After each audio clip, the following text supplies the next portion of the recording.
bottles of baby oil? I don't think it was 1,000. I think it was a lot. I mean, there's a Costco right down the street. You know, I think Americans buy in bulk, as we know. Just consensual adults doing what consensual adults do. Yo, check this out. Diddy just got arrested, and it turns out one of his iconic lyrics might be way more literal than anyone thought. Imagine finding 1,000 bottles of baby oil in his house, like enough to fill a whole aquarium. What's the deal with all that lube? And will this baby oil get him all the trouble? Now, before we get into it, imagine Diddy, the man behind some of the biggest hits in hip-hop, getting busted by the feds and the jaw-dropping stuff they found in his crib. We're talking about a stash of 1,000 bottles of lubricant. Yeah, you heard that right, 1,000. Now, think about this. Each bottle holds 12 fluid ounces, and when you add that all up, it's almost enough to fill a 100-gallon fish tank. Just picture that for a second. Seriously, why does a music giant need enough lube to set up a mini water park? It's a real head-scratcher. If you break it down, those 1,000 bottles equal about 93 gallons of lube. Alright, so here's where things get even crazier. When Diddy's house was searched and they found all these bottles of lubricant and baby oil, his lawyer came in with a defense that has everyone talking. Apparently, the explanation was that Americans buy in bulk, and there's a Costco just down the street. Yeah, that was the official response from Diddy's legal team. Now, sure, we all know Americans love to hit up Costco for those bulk deals, but even the most hardcore Costco fan doesn't need that much lube. It's not exactly the kind of thing people stockpile like paper towels or cereal. Just think about that for a second. 1,000 bottles. It's like Diddy was preparing for some extreme party that will last for weeks, not just a regular weekend get-together. This isn't your typical shopping list, and using the whole bulk buying excuse isn't convincing anyone. The sheer amount of lube found is making people wonder what was really going on in those freak-off parties, and this excuse isn't helping Diddy's case at all. I mean, Costco is great and all, but this explanation, let's just say people aren't buying it. Now let's dive into what all of this means. The revelation of Diddy's freak-off parties is just the tip of a massive iceberg. Alongside these wild parties are some pretty shocking allegations. In 2023, Diddy, aka Sean John Combs, aka Puff Daddy, aka the infamous Lube Daddy, found himself in some deep water with accusations flying left and right. The allegations centered around his former girlfriend, Cassie Ventura, who was just 19 when they first got together.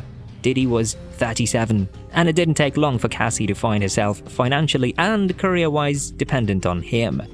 At these bizarre freak-off parties, it's alleged that Diddy forced Cassie to do things she clearly didn't want to. That's a huge deal. This case ended up being settled outside of court, but we can all guess it included a hefty payout. And speaking of payouts, there's also that incident with Kid Cudi. Diddy reportedly blew up Cudi's car after he found out Cudi was dating Cassie, but Cassie's lawsuit was just the tip of the iceberg. Puff Daddy, the lube master, was already dealing with several other cases for similar behavior, and guess what?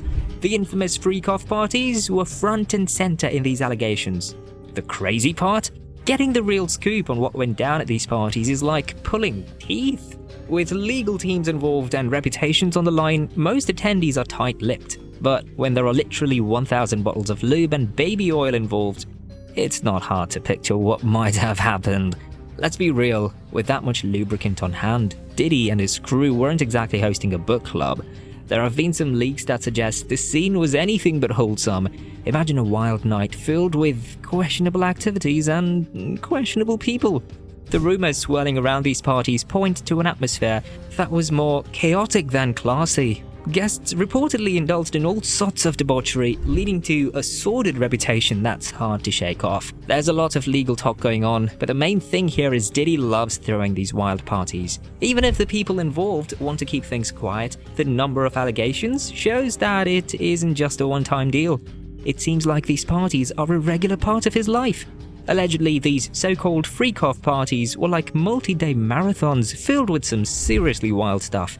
Diddy would fly in specifically for these extravagant events. That particular allegation isn't just a rumor, it holds some weight because he's facing some serious charges related to trafficking across state lines under the notorious Mann Act. These parties seem to have a pretty wild setup. After his high-profile white parties, which would attract the likes of Leonardo DiCaprio and Mariah Carey, Diddy would switch gears entirely. The A-listers would head home, and then he'd roll out the red carpet for a select group of friends to experience a different kind of shindig. Michael Kaplan from the New York Post was one of the first to report on these freaky gatherings, shedding light on how Diddy allegedly operated. According to the report, Diddy would invite women he was managing or those he had met at various adult clubs. It's been said that he'd also bring in to ensure things got really out of hand. Diddy had a knack for using his influence to manipulate the situation. Allegedly, he would use money or his power over these women's careers to pressure them into participating in the festivities, making it tough for them to say no. But it doesn't stop there. Once the parties wrapped up, things would take a dark turn. To ensure silence from those who attended, he reportedly had a disturbing tactic, using video footage captured during these events as a means of blackmail. Imagine being in a situation where the person throwing the party has something on you that could ruin your career if you speak out. That's the kind of pressure Diddy supposedly exerted, keeping those involved quiet through threats or intimidation. Also, the freak-off parties have their own shocking twists. Dealer who attended one of these events shared that male rappers were also getting involved with each other, including some big names that haven't been mentioned publicly yet. Heavy security was put in place to keep things hush-hush, and only those personally invited by Diddy could get in. There were threats of violence, addiction, and blackmail to keep everyone quiet, plus some payouts for individuals like Cassie to maintain their silence. No footage or photos have been released from these parties, though some media outlets have been using old clips or images from Diddy's legitimate white parties as clickbait. Rumors have floated around suggesting that celebrities like Kevin Hart, Leonardo DiCaprio, and Beyonce attended these infamous parties. But let's be real, those claims are pretty shaky, mainly relying on photos and videos of them at legitimate white parties. As of now, Diddy is sitting in the Metropolitan Detention Center after being labeled a flight risk. Back in March, when federal raids were happening at his homes, he made a quick getaway to Antigua in his private plane. After a little reflection, he decided to come back, but then his bail requests were denied. When it came to the surprising discovery of 1,000 bottles of lubricant at one of his places, Diddy, through his lawyer, tried to downplay it, saying that having over 90 gallons of lube and baby oil wasn't as suspicious as it sounds. Because, really, who doesn't have an aquarium-sized stash of personal lubricant for various needs at home? It's a wild defense, but it shows just how deep the rabbit hole goes in this crazy story. Combs is looking at some serious jail time, with the charges piling up against him, and while the juicy details of those freak-off parties are being kept on lock by federal prosecutors, the stakes are high. At the very least, he's staring down a 15-year prison sentence. But if those federal trafficking charges stick, he could be facing life behind bars and a hefty fine of up to $250,000. This whole situation really shows a disturbing side of how Diddy might have been running these gatherings.